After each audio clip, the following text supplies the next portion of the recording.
Abran sus Biblias en la carta del apóstol Pablo a los Romanos. Abran el capítulo número 8 y vamos a empezar la lectura en el versículo número 35.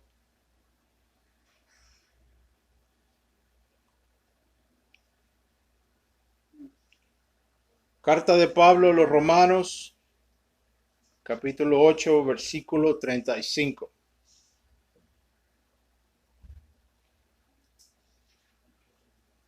¿Quién nos separará del amor de Cristo? ¿Tribulación o angustia o persecución o hambre o desnudez o peligro o espada?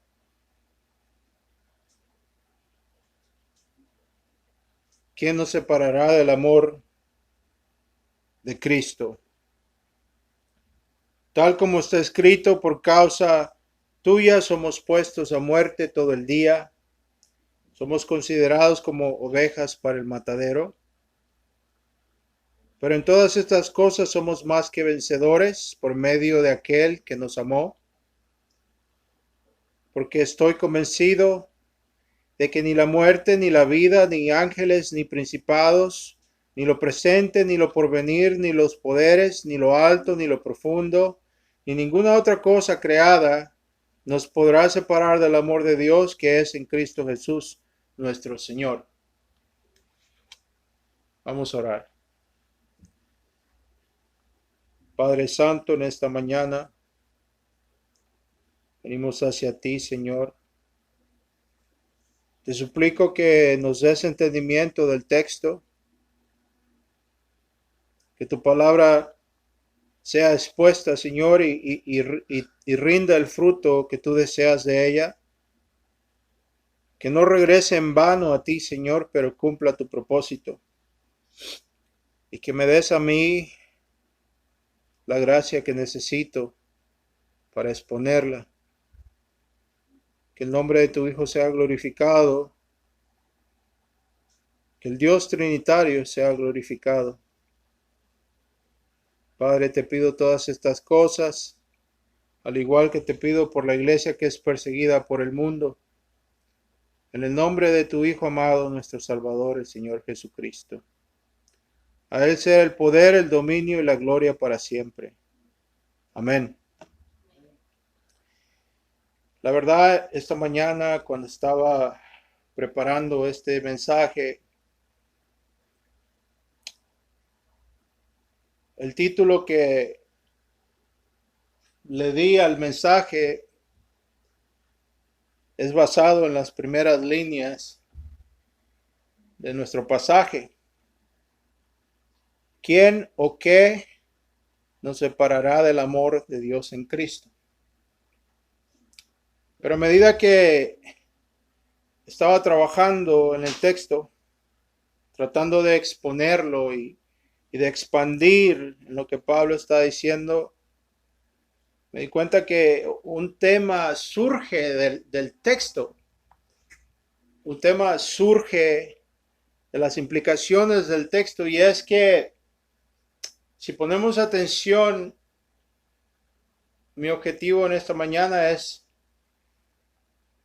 que aprendamos a volver a tornar nuestro sufrimiento en gozo. Mi objetivo esta mañana es que podamos alcanzar un entendimiento bíblico del sufrimiento.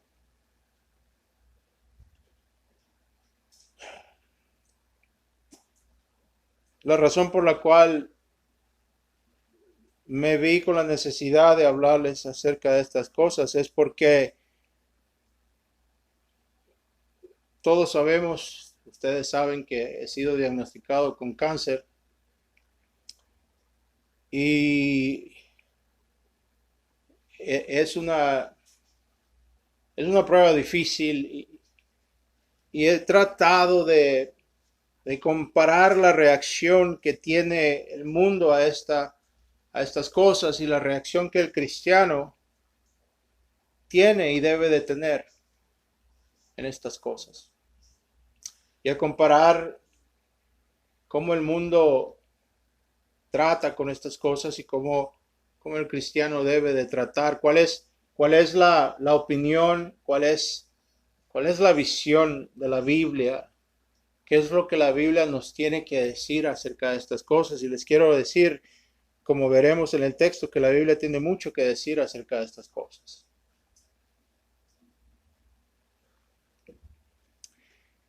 Primero, permítanme darles un poquito de contexto acerca de lo que está sucediendo en este pasaje. Es importante que cuando ustedes lean la Biblia siempre entiendan qué es lo que el autor está diciendo, qué es lo que ha dicho antes y lo que dijo después, para que de esa manera puedan entender el contexto de lo que están leyendo y lo puedan entender de una manera apropiada.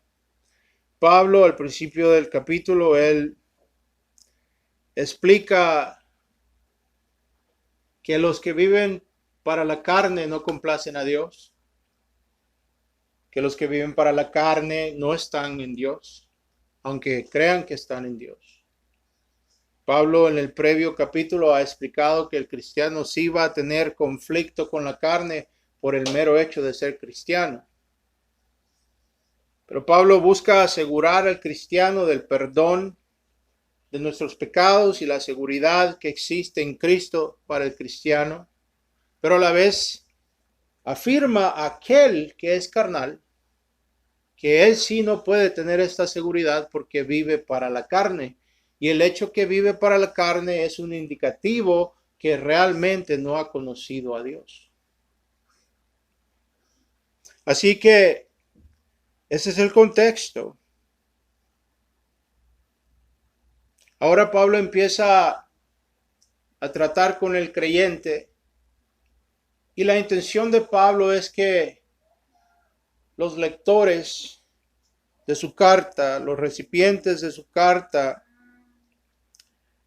la iglesia en Roma, tengan un entendimiento sano del sufrimiento y tengan en el medio de ese sufrimiento la seguridad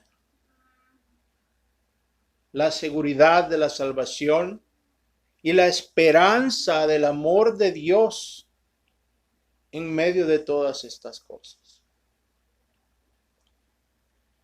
Después de explicar a los creyentes de Roma que las glorias venideras sobrepasan los sufrimientos de esta vida, en este mundo que ha sido sometido a la maldición por causa del pecado del hombre, y que la creación, al igual que aquellos que han sido redimidos, gimen con ansia junto con la creación para que venga el fin de la maldición y el sufrimiento, y que se revelen los escogidos de Dios para que cese el pecado, el dolor y el sufrimiento. Pablo quiere que los creyentes estén completamente seguros de su salvación por medio de la fe y la suficiencia en Cristo. Este es uno de los temas principales de la carta a los romanos. Pablo busca establecer de una manera definitiva y sin duda alguna que todo aquel que ha creído en Jesucristo y se ha arrepentido de sus pecados tiene la seguridad de la vida eterna.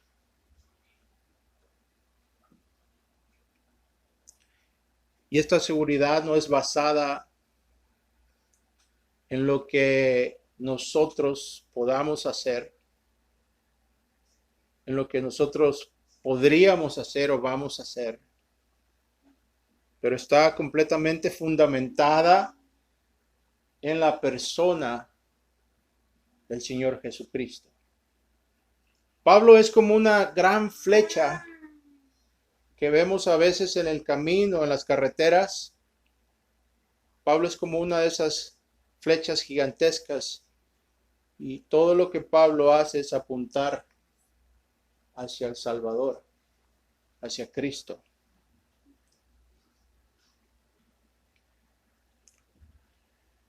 Pablo también quiere que los creyentes entiendan el sufrimiento y por qué existe, y que a pesar de la salvación, escuchen bien, Pablo quiere que a pesar de la salvación, quiere que entiendan que el sufrimiento va a seguir afectando a los creyentes,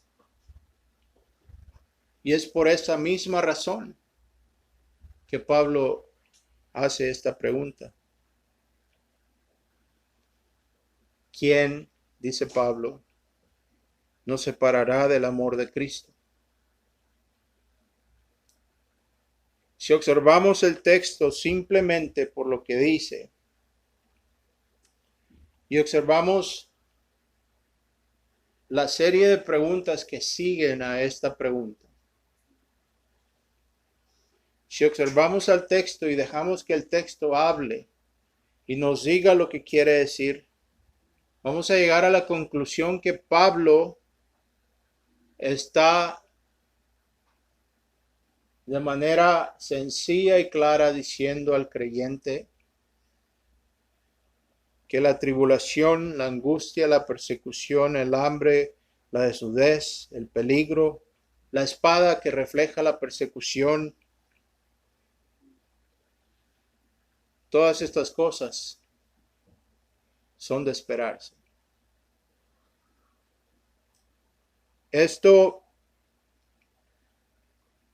junto al testimonio de 2000 años de cristiandad, que hemos visto en la historia de la iglesia cómo los creyentes desde el principio han sido perseguidos por causa de Cristo, que el sufrimiento es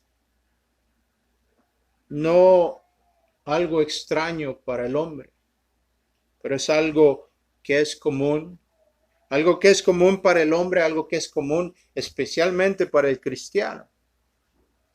Porque lo que Pablo está diciendo es que estas cosas van a afectar al cristiano, estas cosas van a estar en la vida del cristiano, y que el hecho de que estamos en Cristo nos asegura que nada de estas cosas tiene el poder para separarnos del amor que existe en Cristo.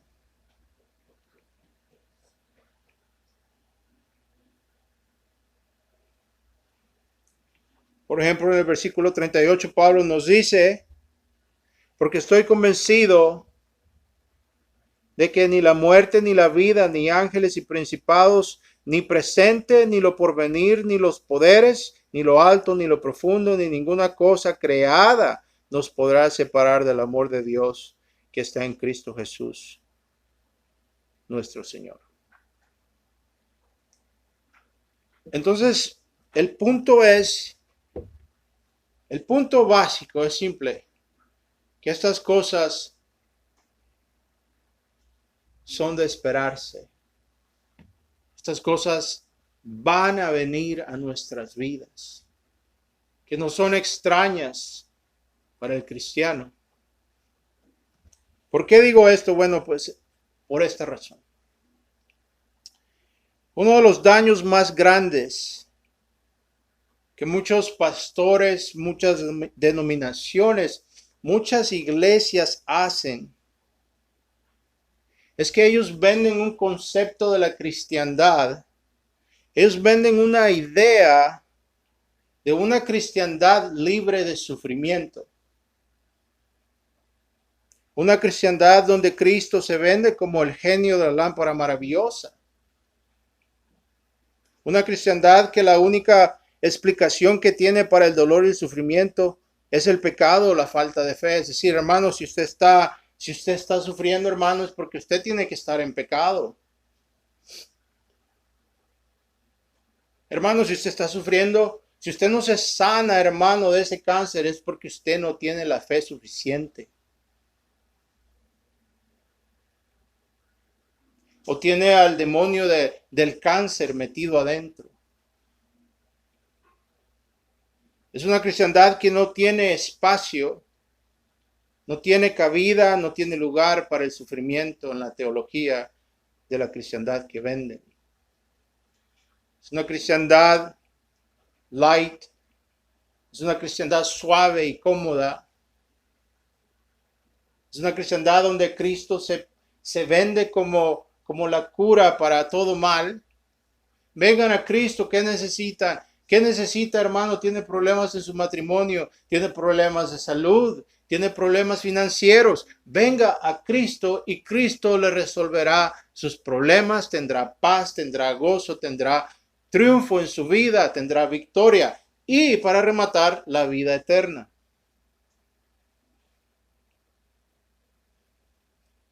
Esta es la cristiandad que daña, que engaña. Es una cristiandad donde los sufrimientos del cristiano son vistos como una cosa extraña, como una anomalía, como algo que no debería suceder a los creyentes. Este tipo de doctrina hace mucho daño a la gente. Nos engaña y atrae a gente carnal que solo busca el beneficio, pero no al Dios que es santo. Atrae a hombres que buscan felicidad, pero no el perdón y el arrepentimiento. Es por eso que las iglesias están llenas de estos cristianos carnales. Porque los pastores los atraen con estas cosas carnales, les prometen la felicidad. Y el hombre carnal, ¿quién no quiere ser feliz en esta tierra? Y el sistema funciona muy bien. ¿Por qué? Porque nuestra definición de la salvación tampoco es bíblica. Porque pensamos que todo lo que toma para ser salvo es hacer que la persona diga la oración para aceptar a Cristo en el corazón. Hermano, diga, repita conmigo, soy pecador, soy pecador. Señor, te pido que me perdones de mis pecados porque Cristo murió por mí en la cruz. Y la persona lo repite, amén, hermano, bienvenido al reino de Dios.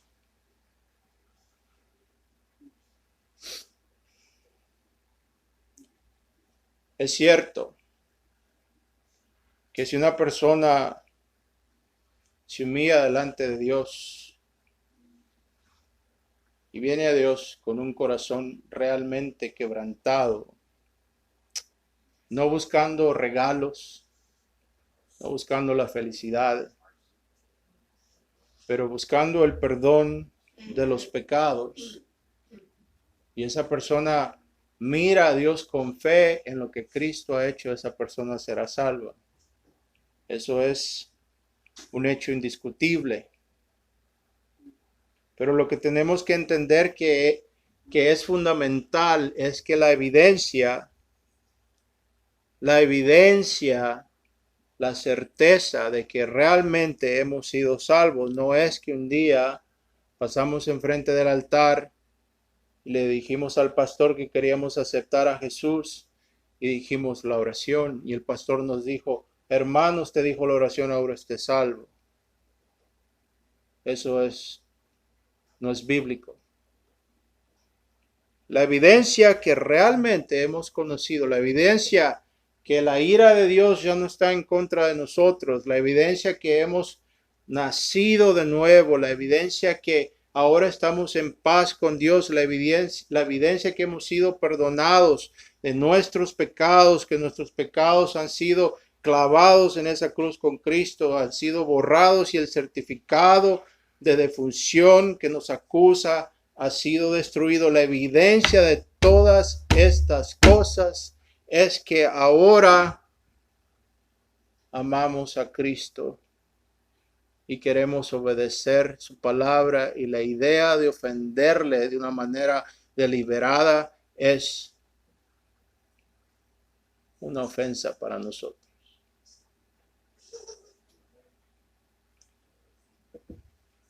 Entonces la idea de una cristiandad que no tiene espacio para el sufrimiento es una cristiandad falsa. Confunde al cristiano verdadero porque no deja explicación para el sufrimiento en la vida del cristiano y los roba y nos roba de la esperanza que debemos y podemos tener en medio del sufrimiento. Porque se nos dice, venga a Cristo y su vida será color de rosas, cuando en realidad la vida del cristiano en la mayoría es color de hormiga.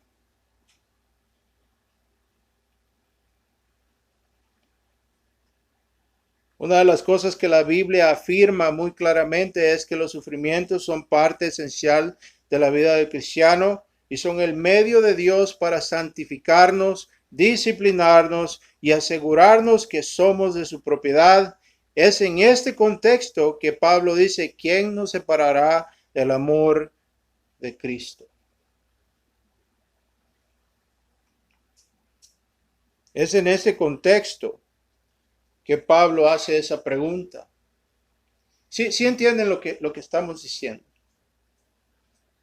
El sufrimiento para el cristiano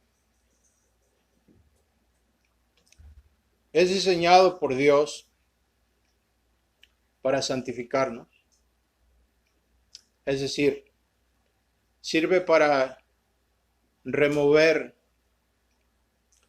de nuestras actitudes y nuestro corazón todas aquellas cosas que no son agradables a Dios. También sirve para disciplinarnos. El autor a los Hebreos nos dice claramente que Dios disciplina a todo el hijo que él recibe y que esta disciplina es en sí la seguridad de que realmente pertenecemos a él, porque el hecho que Dios nos disciplina nos indica y nos asegura que Dios nos está tratando como hijos y no como hijos bastardos. Esa es la palabra que usa la palabra de Dios. Un hijo bastardo es uno que está fuera del pacto, porque no es legítimo. Pero el hecho que Dios nos disciplina, el hecho que Dios nos pasa por el fuego, el hecho que Dios nos pone en el horno de la adversidad y la angustia, para el cristiano significa Dios te ama lo suficiente para disciplinarte. Eres de Él. Eso es lo que el profeta Isaías afirma en el capítulo 48 del pueblo de Israel, cuando le dice, yo te escogí en el horno de la adversidad y la angustia por amor de mi nombre, te he refinado no con plata, pero con la angustia y la adversidad, porque mi gloria no le daré a otro.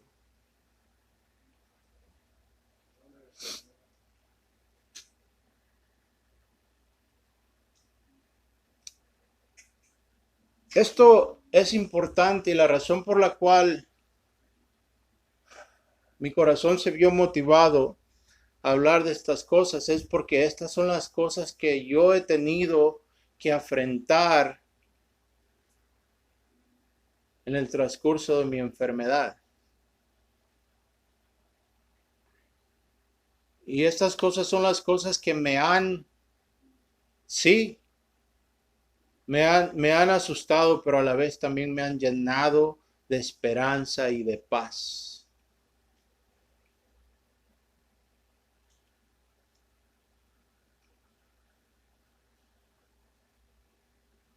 La cristiandad bíblica consiste del sufrimiento y la adversidad como aquellas cosas que nos identifican con Cristo y nos acercan más a Él y nos ayudan a ser más como Él. Eso es lo que Pablo le dijo a la iglesia en Filipo, a los filipenses. Él les dijo lo siguiente, escuchen bien. Porque a vosotros se os ha concedido por amor de Cristo no solo creer en Él, sino también sufrir por Él. Filipenses 1:29. Escuchen bien lo que Pablo dice, porque a vosotros se os ha concedido no solamente creer en Él, pero también sufrir por Él. Entonces, ¿cuál es la implicación? Hermanos, escuchen bien. Acorde a esta cristiandad que te vende al Cristo de la felicidad, al genio de la lámpara maravillosa, si tú estás sufriendo, Eso significa que Dios te ha abandonado por alguna razón.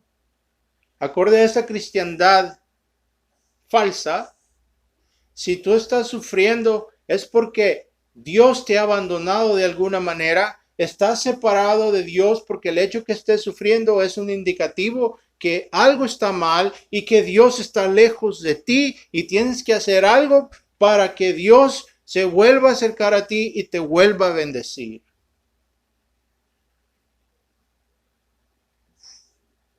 Y esa es la cristiandad que se vende a lo largo y en la gran mayoría de nuestros países en Latinoamérica.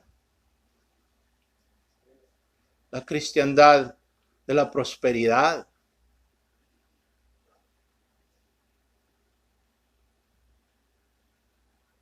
Pero la cristiandad verdadera te dice, no, goza, regocíjate cuando estés sufriendo, porque esto es lo que nos identifica con Cristo.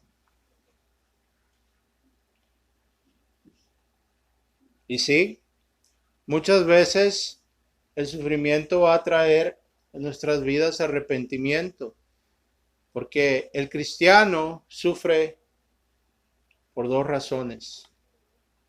Sufre por disciplina o sufre por causa de la justicia de Dios. Es decir, vamos a sufrir por hacer lo que está bien o vamos a sufrir por desobediencia. Pero sufrir, vamos a sufrir como cristianos. Entonces, sabemos que el sufrimiento no significa que Dios nos ha abandonado, pero al contrario, el sufrimiento significa que Dios está con nosotros. Déjenme decirles algo. Acaban de escuchar esto, lo que les acabo de decir. Y la razón por la cual esto no mueve sus corazones. ¿Quieren que les diga por qué es? Es probable que sea porque no conocen a Dios.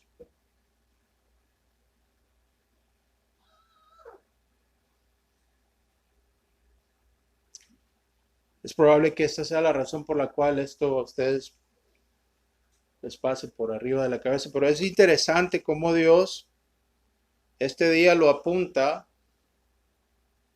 y me convence de predicar este mensaje. Porque no era mi plan predicar este mensaje. Y no predicarlo en español.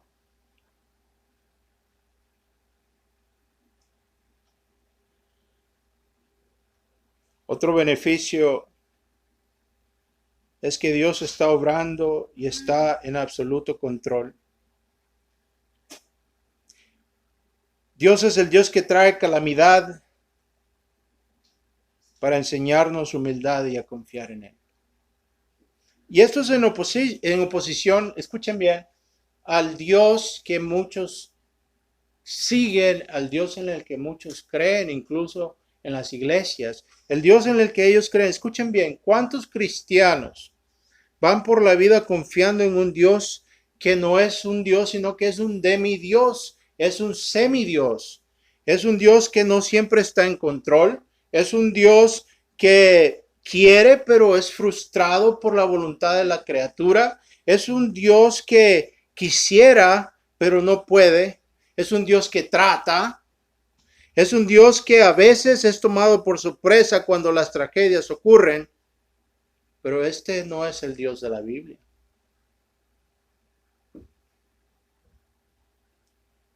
¿Cuántos cristianos les predican a un Dios que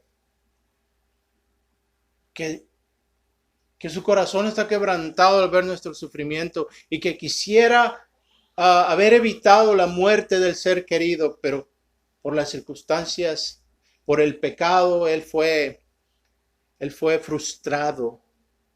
Y decimos, es que existe el pecado en el mundo y por eso Dios no quiere que estas cosas pasen, pero como existe el pecado, estas cosas pasan.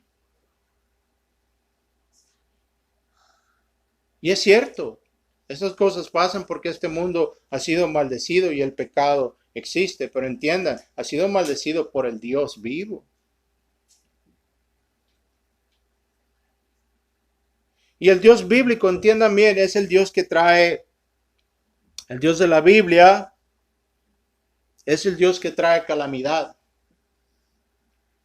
Es el Dios que trae sufrimiento, trae oscuridad. Es el Dios que hace sufrir. Y Él no se disculpa por esto. Y esto es lo interesante. El apóstol Pablo en esta misma carta a los romanos, en ese mismo capítulo, en el versículo 28, dice, escuchen bien lo que dice. Este es el Dios bíblico. Yo sé que esto es un trago muy difícil para muchos, porque no entendemos cómo Dios es bueno y aún así trae calamidad, aún así trae enfermedad, aún así trae sufrimiento al mundo. Y volvemos a lo mismo, es porque nos han enseñado a asociar a Dios solamente con las cosas buenas, solamente con las cosas que nos dan placer, pero no hemos sido entrenados a asociar a Dios con las cosas que nos destruyen, con las cosas que nos tormentan, con las cosas que nos devastan, con las cosas que nos hacen sufrir. Esas se las atribuimos al diablo. Y de esa manera tenemos un concepto de Dios y un diablo que están en iguales términos. Y este no es el concepto bíblico de Dios. El diablo sí es muchas veces el instrumento de Dios, pero es porque Dios así lo quiere, porque Dios lo usa a él. Pero el diablo es una criatura y Dios es Dios. Y esa es una diferencia astronómica. Pablo dijo, y sabemos, escuchen bien, y lo pueden buscar en sus Biblias, Romanos 8:28, y va a decir, y sabemos que Dios, para los que aman a Él, todas las cosas trabajan para bien. Y la idea es que las cosas de alguna manera se arreglan y no importa que nos benefician, pero no nos indica lo que el original nos quiere decir. Y lo he buscado en español y ninguna traducción en español traduce esto correctamente. Lo he visto en el inglés y en el inglés está traducido correctamente muchas de las traducciones que son confiables, pero en el griego es más preciso. Esto es lo que dice Pablo. Dice, y sabemos que para los que aman a Dios, dice Pablo, Él mueve todas las cosas para bien. La palabra que usa Pablo es ergo, quiere decir Dios trabaja todas las cosas para bien, esto es para el bien de aquellos que son llamados conforme a su propósito. ¿Sí entienden lo que esto quiere decir? Lo que Pablo está diciendo es que cuando dice todas las cosas, se refiere a todas las cosas. Para mí, eso me indica que mi cáncer, mis angustias, mis temores, mis sufrimientos, mis adversidades, mis tribulaciones, no solamente las cosas que me dan placer, pero las cosas que me hacen sufrir, todas estas cosas, Dios las está usando y vienen de su mano y las está usando para mi bien. ¿Y cuál es el resultado de saber esto? El resultado es que en todas estas cosas entonces podemos tener paz y seguridad, confianza y esperanza. Esto es Esos son los beneficios de tener una cristiandad que es bíblica. De tener un concepto de un Dios que es soberano, un Dios que es elevado, un Dios que es supremo, un Dios que es soberano, que tiene todas las cosas en su control. Hermanos, escúchenme bien. Si yo no creyera que Dios está en absoluto control de toda esta situación, de todo este universo completo, si yo no creyera que todas las cosas están gobernadas por Dios, créame que quizás yo ya no estuviera en este mundo, quizás ya me hubiera puesto una bala en la cabeza, porque ¿qué esperanza entonces existe? Porque ¿cuál es la alternativa, mis queridos hermanos? ¿Cuál es la alternativa? Si Dios no está en control, entonces ¿quién está en control? ¿Estamos a la merced de qué? ¿De la suerte? ¿Del destino? ¿De las fuerzas impersonales del universo? ¿Qué tal si mañana aparece un meteorito y destruye la Tierra? Estas son las cosas que afligen al mundo. El siguiente huracán, el siguiente temblor, la siguiente recesión, la siguiente ola de COVID.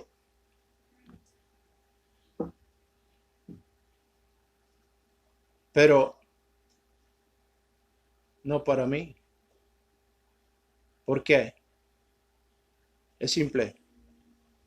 Porque sé que Dios es absolutamente soberano y en control de toda su creación. Yo puedo descansar y puedo decir, como dijo Pablo, si vivo, vivo para Cristo, y si dejo este mundo, voy hacia Cristo. Ni la muerte, ni la enfermedad, ni la espada, ni la profundidad, ni ángeles y potestades, dice Pablo, nada en la creación puede separarnos del amor de Dios en Cristo Jesús. Ese es el Dios bíblico. Ese es el Dios exaltado, ese es el Dios soberano, ese es el Dios de la Biblia. Y sí, hay algunos que se ofenden, dice hermano, pues las implicaciones de esto son terribles. Eso quiere decir que Dios trae la calamidad, eso quiere decir que Dios es el autor del pecado, eso quiere decir que Dios ha ordenado el sufrimiento y la injusticia y las violaciones y los genocidios. Exactamente. Y lo más maravilloso de todo esto es que Dios puede hacer todas estas cosas y lo hace sin adquirir pecado alguno. Lo más maravilloso es que Dios es Dios y como es Dios, Él puede hacer todas las cosas. Y las hace y las ordena como Él quiere y para lo que Él quiere y como Él desea. Y Él permanece santo, santo, santo. Porque hermanos, entiendan esto, la palabra Dios quiere decir esto. Quiere decir Dios. Y eso debería de callarle la boca a todos aquellos que prefieren renunciar a un Dios soberano y poner al hombre en el trono de la voluntad que aceptar al Dios soberano.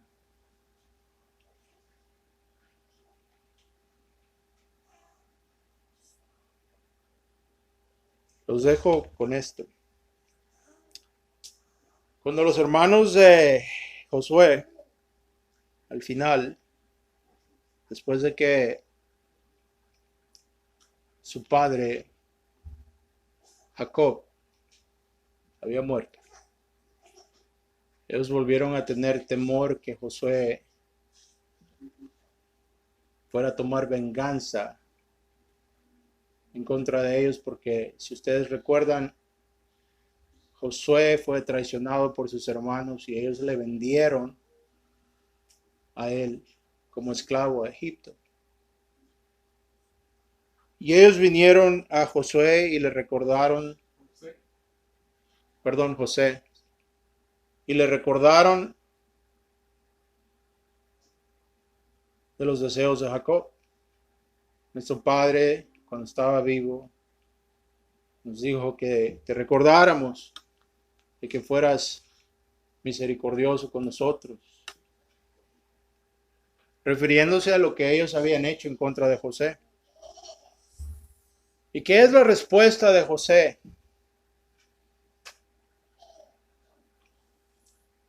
La respuesta de José es la siguiente. Escuchen bien, es simple, pero es muy profunda. En contemplando toda la maldad que ellos hicieron,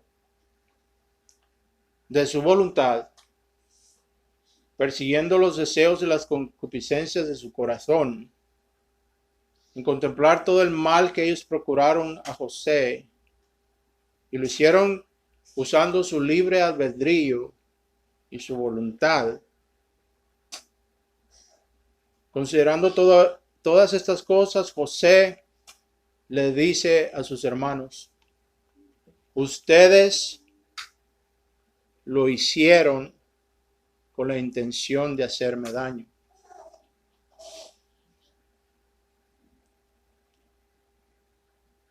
Pero hay un pero, y este es el pero que importa, escuchen bien. Pero Dios lo hizo, y busqué la palabra en el hebreo porque lo que se entiende aquí es lo siguiente: que Dios simplemente permite a sus hermanos que hagan el mal. Pero no es lo que José dice. Dice: ustedes lo hicieron para hacerme mal, pero Dios lo hizo para hacer el bien. No dice Dios lo permitió para hacer el bien. No dice Dios lo hizo. La palabra en el hebreo es bien explícita. Quiere decir planear, quiere decir contar, quiere decir fabricar, ocasionar, hacer. Dios lo hizo para el bien.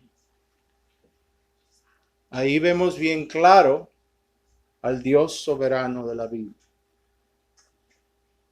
que está en control de todas las cosas, que todo lo malo que sucedió a José vino de la mano soberana del Dios vivo, fue el diseño de Dios, fue la idea de Dios, fue la voluntad de Dios.